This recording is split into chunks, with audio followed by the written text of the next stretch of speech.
Hello everybody and welcome back to Safari Mack Explores North America. I'm Safari Mack, your guide and host, helping you make connections to the wild. Well, ladies and gentlemen, I hope you all are having a good time getting ready for the end of the year with Christmas and New Year's coming up.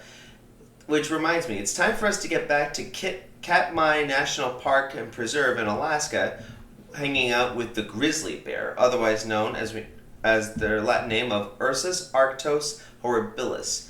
So today what we're going to do, we're just going to finish up getting ready for hibernation, and I would like to remind you, if you haven't seen that episode yet, go check that out first, and then come back here and watch Grizzly Bear Part 2. Does that sound like a deal? Okay. So, with that said, we're ready to begin, but as always, if you're new to my channel, hit that like and subscribe button. Check out my Facebook page for content on conservation. And finally, if you have a question about animals or if there's an animal that you want me to do in the future, all you gotta do, just send me an email, which you will always find the address down in my description below. But if you're ready, I'm ready. Let's continue on with the wild things. Here's a pretty big wild thing. Despite their heavy appearance, these guys are pretty fast runners. In fact, at top speed, they can reach up to 30 miles an hour. So really, this makes you rethink about if you see a grizzly bear that you're going to want to run, right? Don't do it, because no human can ever fully outrun a grizzly bear. Now, I mentioned to you all last week about their history, about where they were and where they were before and where they are today. Here's an idea, though, of just the population numbers. Here in Alaska, as well as in Canada, there are said to be around 30,000 bears remaining, while just here in the lower 48 states, there's around 1,500 or 1,500 left of these animals wandering the American wilderness. Now, here's another big wild thing. As I've said to you before, the grizzly bear is a kind of brown bear, and brown bears are basically found in not just North America, but also across parts of Europe, as well as most of Russia and parts of Asia. But did you know that there was once a brown bear species that actually lived in Africa? Meet the Atlas bear, which was named obviously for roaming around the Atlas mountain regions of North Africa. This was a bear species that lived alongside the Romans, in which they also fought against in their famous Colosseum. However, these bears, sadly, you won't find them today because, unfortunately, they are extinct due to the invention of firearms. In fact, it's thought that they may have been completely wiped out by the 19th century. Here's another wild thing about these animals.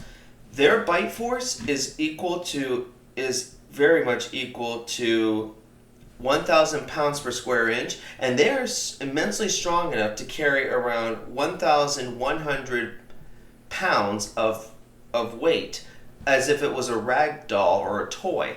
So that is actually more, so in a sense, these bears, in terms of strength, this is close to around 2.5 to 5 humans with combined using strength. So yeah, like I said, like this guy probably is going to figure out, you really don't want to mess with these animals. They are just way too immensely strong for us. They're strong enough to push a huge rock off a cliff if they wanted to.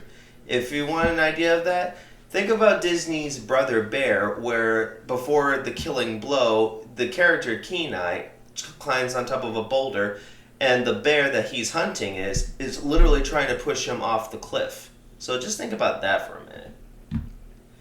Now, unfortunately, we get into their problems and their challenges.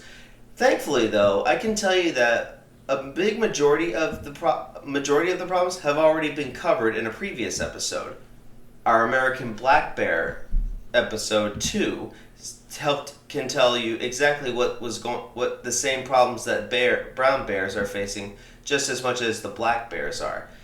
Like back in the day, especially with Yellowstone, people were feeding bears, and unfortunately that led to major problems, so a lot of animals had to be put down because of it.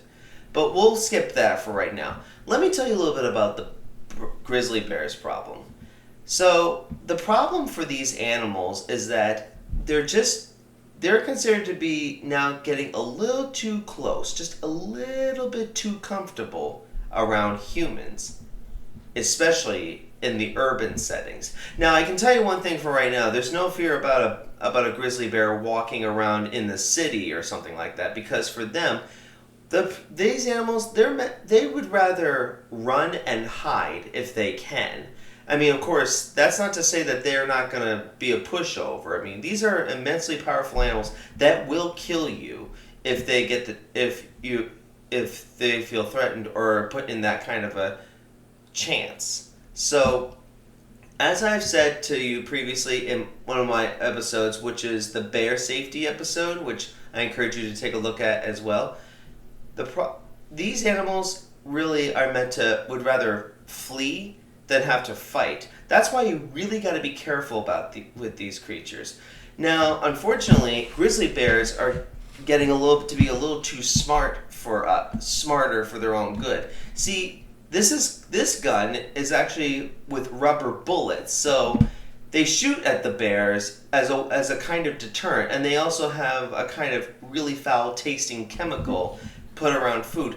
Unfortunately, because these animals are very intelligent, they're beginning to figure a way around these problems.